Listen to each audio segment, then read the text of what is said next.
Union Pacific s'est lancé à la conquête des montagnes, avec une seule locomotive, si massive et si puissante qu'elle pesait plus qu'un Boeing J747 chargé. Elle a instantanément condamné leur propre réseau ferroviaire. Chaque pont, chaque tronçon de voie, chaque plaque tournante sur son passage était trop faible. La plupart des entreprises auraient revu leurs ambitions à la baisse. Au lieu de cela, Union Pacific a déclenché une reconstruction sur des centaines de kilomètres, remodelant la ligne entière pour une locomotive qui n'aurait jamais dû exister. Mais qu'est-ce qui les a poussés à cet exploit? Et à quel prix? La réponse commence par un problème au cœur de la chaîne Wasatch. Les trains de marchandises rampant vers l'est au départ d'Ogden, dans l'Utah, faisaient face à un mur de montagne qui semblait lutter contre chaque tonne de cargaison. La chaîne Wasatch, s'étendant jusqu'à Green River, dans le Wyoming, présentait des rampes atteignant 1,14%, juste assez raides pour transformer chaque trajet en épreuve de force et de patience. Pour Union Pacific, déplacer des trains de 3600 tonnes sur cette montée signifiait diviser la charge entre deux locomotives, chacune forçant en tandem, rien que pour maintenir les roues en mouvement. Les registres de répartition de la fin des années 1930 racontent l'histoire en chiffres.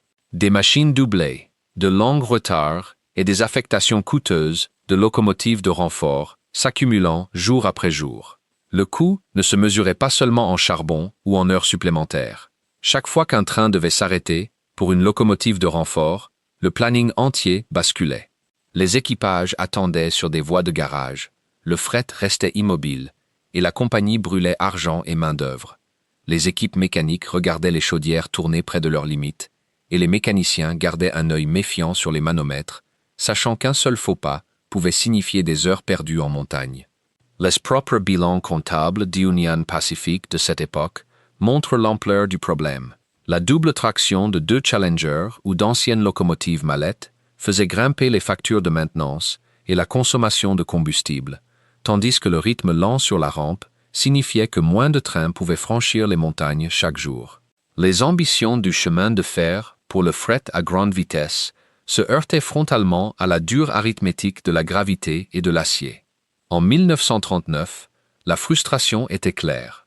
Le goulet d'étranglement de la Wasatch n'était pas qu'un simple désagrément, il menaçait la capacité de la compagnie à rester compétitive.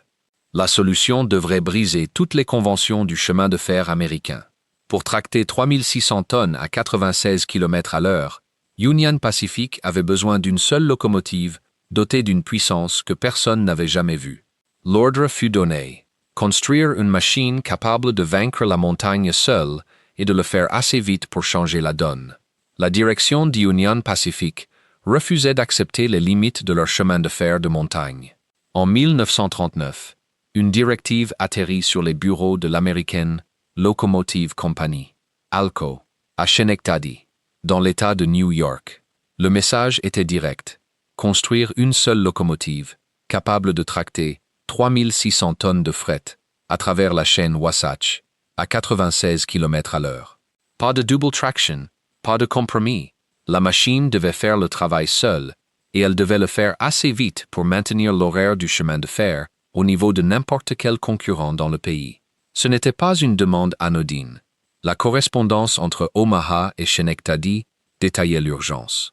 Le département de recherche et de normes mécaniques d'Union Pacific, sous la direction d'Otto Jabelmann, envoya des calculs montrant exactement ce qui était nécessaire. Au moins 61 290 kg d'effort de traction au démarrage, suffisamment pour agripper un train de fret entièrement chargé et le hisser sur une rampe de 1,14% sans caler ni patiner. La chaudière devrait être plus grande que tout ce qui était en service courant. Les roues seraient plus grandes et plus nombreuses. Chaque détail repoussait les limites de ce qu'une locomotive à vapeur pouvait être. Les ingénieurs d'ALCO comprenaient le défi. La compagnie avait construit des géantes auparavant, mais rien de cette envergure.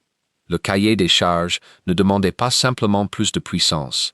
Il exigeait un bond en avant dans la conception. La locomotive devrait être à la fois massive et fiable, capable de rouler à grande vitesse jour après jour à travers le terrain le plus difficile qu'Union Pacific avait à offrir. Les notes internes de cette année-là donnent le ton. Il n'y aurait pas de demi-mesure. L'avenir du chemin de fer dépendait d'une solution. L'ordre d'Union Pacific était clair. Concevoir une locomotive capable de conquérir la chaîne, Wasatch à elle seule, et de le faire à une vitesse qui réécrirait les règles du fret américain. Le défi appartenait désormais au concepteur d'Alco. Otto Jabelmann se trouvait au cœur d'un défi de conception qui défiait toutes les conventions du chemin de fer américain. En tant que vice-président de la recherche et de la conception mécanique d'Union Pacific, il réunit une équipe d'ingénieurs d'Omaha et des ateliers Alco de Schenectady avec un seul objectif: créer une locomotive capable de hisser 3600 tonnes par-dessus la chaîne Wasatch, sans aide, et de le faire à 96 km/h. Le point de départ était la locomotive de type Challenger, déjà une machine redoutable, mais les chiffres sur le tableau noir de Jabelmann ne cessaient de grimper. Le foyer devrait couvrir 14 mètres carrés, une surface si vaste qu'elle rivalisait avec celle d'un petit appartement. La pression de la chaudière devait atteindre 21 kg par centimètre carré, repoussant les limites de ce que l'acier et les rivets pouvaient contenir en toute sécurité. La solution exigeait un nouveau type d'articulation. Au lieu de la disposition 4-6-6-4 du Challenger, la conception grandit jusqu'à un arrangement 4-8-8-4 avec 4 roues pilotes à l'avant, 2 ensembles de 8 roues motrices et 4 roues porteuses à l'arrière pour supporter le poids de l'énorme foyer. Cette disposition des roues répartirait la masse de la locomotive sur davantage d'essieux. Maintenant, la pression sur chacun, juste dans les limites que les rails et ponts renforcés pouvaient supporter. Les diagrammes de l'époque montrent des ingénieurs débattant de chaque centimètre et de chaque kilogramme, cherchant un équilibre entre force brute et ingénierie pratique. Les ouvriers des ateliers Alco regardaient la première machine prendre forme, sa chaudière dominant le plancher de l'atelier. L'échelle était presque incroyable. Lors de l'assemblage final en 1941, quelqu'un saisit un morceau de craie et griffonna 2 mots sur la porte de la boîte à fumer. Big Boy. Personne ne nota le nom de l'ouvrier, mais le surnom resta. Il capturait l'ambiance de l'atelier, un mélange de stupeur et de fierté pour ce qu'ils avaient construit. Le Big Boy était plus qu'une machine, c'était une déclaration qu'Union Pacific et ses ingénieurs ne se laisseraient pas limiter par les montagnes, les rails, ni même par les réalisations passées de la vapeur américaine. Les chiffres derrière le Big Boy défient l'imagination. D'un attelage à l'autre, la locomotive s'étendait sur 40 mètres, plus longue que 2 autobus de ville garés bout à bout. La machine seule pesait 350 000 kg. En ajoutant le tender chargé, le poids total dépassait les 544 000 kg. C'est plus lourd qu'un Boeing G747 entièrement chargé. Le foyer et la chaudière étaient gigantesques. Le foyer couvrait 14 mètres carrés, assez grand pour engloutir une quantité colossale de charbon en une seule fournée. La pression de la chaudière atteignait 21 kg par centimètre carré, alimentant en vapeur 2 ensembles de 8 roues motrices massives. Chaque trajet exigeait 20 tonnes de charbon et 95 000 litres d'eau. Le tender roulait sur un bogie centipède à 14 roues, rien que pour répartir la charge. Mais la taille brute n'était que le début. Le Big Boy pouvait générer 61 290 kg d'effort de traction au démarrage. C'est la force nécessaire pour arracher un train de fret de 3600 tonnes de sa voie de garage et le hisser sur une rampe de 1,14% sans locomotive de renfort en vue. Les ingénieurs de l'American Locomotive Company calculèrent chaque coup de piston, chaque kilogramme de vapeur pour s'assurer que la locomotive pouvait s'agripper à la chaîne Wasatch à 96 km/h. Dans la pratique, les équipages poussaient parfois encore plus loin, tractant plus de 3800 tonnes lors d'essais entre Ogden et Echo. Seuls 25 Big Boy furent construits, chacun une montagne roulante d'acier et de feu. L'échelle était si extrême qu'elle faisait paraître ordinaire toute autre locomotive sur les rails. Pour la première fois, une seule machine pouvait faire le travail de 2, et le faire à une vitesse qui maintenait le fret d'Union Pacific dans les temps. Mais avec tant de masse et de puissance, le Big Boy était sur le point de révéler un nouveau problème. Le monde qu'il avait été conçu pour conquérir n'était pas prêt à le porter. Les ingénieurs civils épluchèrent cartes et notes de maintenance, cherchant les maillons faibles le long de l'itinéraire de la Wasatch. Les chiffres des fiches de conception de l'American Locomotive Company envoyèrent un frisson dans les bureaux d'Omaha. Plus de 544 000 kg répartis sur 40 mètres d'acier. Chaque pont entre Ogden et Green River devint un point d'interrogation. Les rapports d'inspection avertissaient que les travées les plus lourdes ne survivraient pas au passage d'un Big Boy. Les ponts en bois sur chevalet et les poutres en acier, autrefois assez solides pour n'importe quel convoi de fret, faisaient maintenant face à des charges bien au-delà de leur conception d'origine. Le calcul montrait que les ponts plus anciens pouvaient céder sous la contrainte, leur support fléchissant à chaque essieu qui exerçait près de 30 800 kg de pression. Les superviseurs de voie signalèrent les rails eux-mêmes comme un danger imminent. Les rail standards, posés pour des machines plus légères, risquaient de flamber sous le poids du Big Boy. Les registres de maintenance décrivaient des fissures de fatigue et des traverses qui s'écartaient lors des essais, avec l'acier gémissant dans l'air froid du Wyoming. Même la géométrie du chemin de fer jouait contre la nouvelle locomotive. Les courbes serrées, autrefois négociées avec aisance par des machines plus petites, menaçaient de bloquer le châssis rigide du Big Boy. Les équipes d'arpentage notèrent que la conception articulée aidait, mais pas suffisamment. Certains virages forceraient les roues contre le rail, usant les boudins et risquant le déraillement. Au dépôt de maintenance, un autre problème fit surface. Les plaques tournantes, vitales pour retourner les machines à la fin de chaque trajet, étaient désespérément trop petites. La plupart mesuraient 30 mètres ou moins, construites pour des Pacific et des Challenger. Avec une locomotive s'étirant sur 40 mètres, les équipages réalisèrent que le Big Boy dépasserait des deux côtés, incapable de pivoter ou même de tenir entièrement sur la plaque. Les chefs de maintenance envoyèrent des notes urgentes. De nouvelles plaques tournantes seraient nécessaires, sinon la locomotive resterait bloquée à chaque terminal.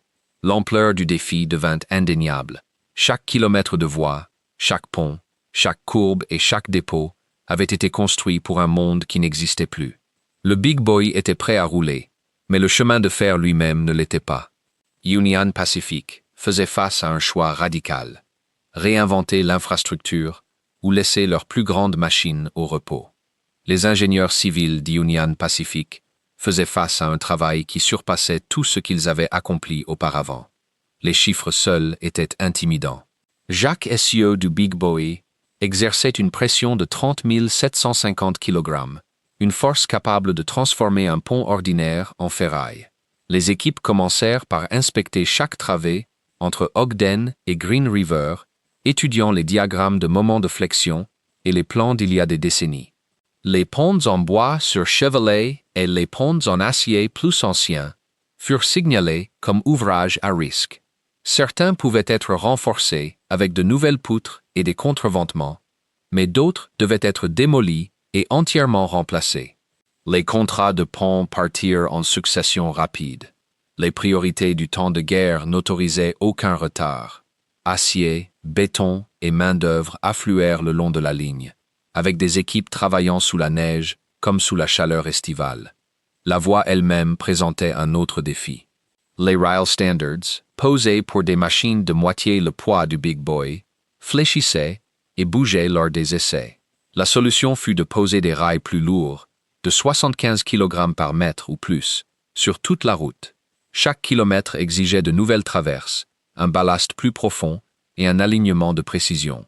Les équipes de terrain travaillaient par section, fixant de l'acier capable de résister au martèlement incessant de 16 roues motrices massives. Chaque joint devait tenir, chaque tire-fond être enfoncé droit, car un seul maillon faible pouvait faire dérailler bien plus qu'un simple train. Le travail exigeait précision et endurance. Au terminal, le problème passa de la résistance à l'échelle. La plupart des plaques tournantes d'Union Pacific mesuraient environ 30 mètres, largement suffisant pour une Pacific ou même un Challenger, mais désespérément courte pour une locomotive de 40 mètres. La solution fut audacieuse. Installer de nouvelles plaques tournantes mesurant 41 mètres d'un bout à l'autre. parmi les plus grandes jamais construites. Ces géantes arrivèrent en pièces détachées et furent assemblées sur place par des équipes travaillant avec des vérins, des grues et une détermination sans faille. La première fois qu'un Big Boy roula sur l'une de ces plaques tournantes, l'ajustement fut si précis que les ouvriers plaisantèrent en disant que c'était comme enfiler une aiguille avec un câble d'acier. Les courbes le long de la ligne nécessitaient aussi de l'attention.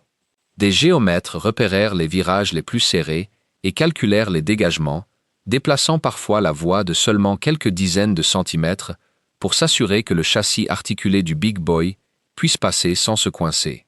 À certains endroits, des sections entières de rails furent réalignées, le terrain nivelé et reconstruit pour répondre aux nouveaux standards. Les travaux transformèrent l'itinéraire. Quand le dernier tire-fond fut enfoncé et le dernier pont eut passé l'inspection, la ligne principale d'Union Pacific était devenue une vitrine d'ingénierie lourde, reconstruite de fond en comble pour porter plus d'un demi-million de kilogrammes de vapeur et d'acier. La voie fut déclarée prête. Le Big Boy attendait, et le chemin de fer le plus puissant du monde était sur le point d'affronter son épreuve ultime. Les locomotives Big Boy entrèrent en service dans un grondement de tonnerre en 1941, répondant à chaque exigence qu'Union Pacific avait fixée. Les équipages n'avaient plus besoin de doubler les machines pour conquérir la chaîne Wasatch. Les répartiteurs enregistrèrent des Big Boy tractant seuls jusqu'à 4035 tonnes par-dessus les montagnes, dépassant parfois largement leur capacité nominale de 3600 tonnes. Les mécaniciens et chauffeurs apprirent à faire confiance à l'adhérence sûre et au rythme régulier de la machine, même en pelletant 20 tonnes de charbon et en brûlant 95 000 litres d'eau sur un seul trajet. Les registres de ces premières années montrent un nouveau type d'efficacité. Moins d'arrêts, des horaires plus rapides et un chemin de fer qui pouvait enfin suivre les exigences du fret en temps de guerre. Quand les années de guerre cédèrent la place aux années 1950, la ligne principale reconstruite d'Union Pacific devint le terrain d'épreuve de ces géantes. Chaque Big Boy accumula plus d'1,6 million kilomètres, avec des carnets de service listant de longs trajets entre Ogden et Green River, puis plus tard, sur les larges rampes de Sherman Hill, entre Cheyenne et Laramie. Les chiffres racontaient l'histoire. Les trains s'allongeaient, les horaires se resserraient, et les ponts et rails reconstruits tenaient bon. Les équipages notaient dans leurs registres la fiabilité des Big Boy, la façon dont ils semblaient se moquer des rampes qui autrefois bloquaient des trains entiers. Pendant près de 2 décennies, ces machines furent l'épine dorsale des opérations de montagne d'Union Pacific. Mais le monde ferroviaire changeait vite. Les locomotives diesel arrivèrent avec des châssis plus légers, des coûts de maintenance plus bas et la promesse d'une efficacité encore plus grande. Elles n'avaient besoin ni d'immenses plaques tournantes, ni d'arrêts constants pour le charbon et l'eau. À la fin des années 1950, l'avantage économique était clair. Le 21 juillet 1959, le dernier Big Boy effectua son ultime trajet commercial, mettant silencieusement fin à une ère qui avait duré moins de 20 ans. En 1962, les 25 furent officiellement retirés du service. Pour la plupart des géantes à vapeur, la fin signifiait la casse. Pourtant, quelque chose dans l'échelle et l'héritage des Big Boy inspira un destin différent. 8 locomotives échappèrent au chalumeau, préservées dans des musées de Cheyenne à Dallas. En 2013, Union Pacific récupéra la locomotive 4014 d'un musée californien, la ramenant à Cheyenne pour une restauration minutieuse. Après près de 6 ans de travail, la locomotive 4014 circula à nouveau sous sa propre vapeur en 2019, rappel vivant de l'ambition et du bouleversement qui avait un jour remodelé tout un chemin de fer. Aujourd'hui, elle se dresse comme la preuve que même les rêves les plus improbables peuvent laisser une empreinte qui perdure bien après que le monde est passé à autre chose.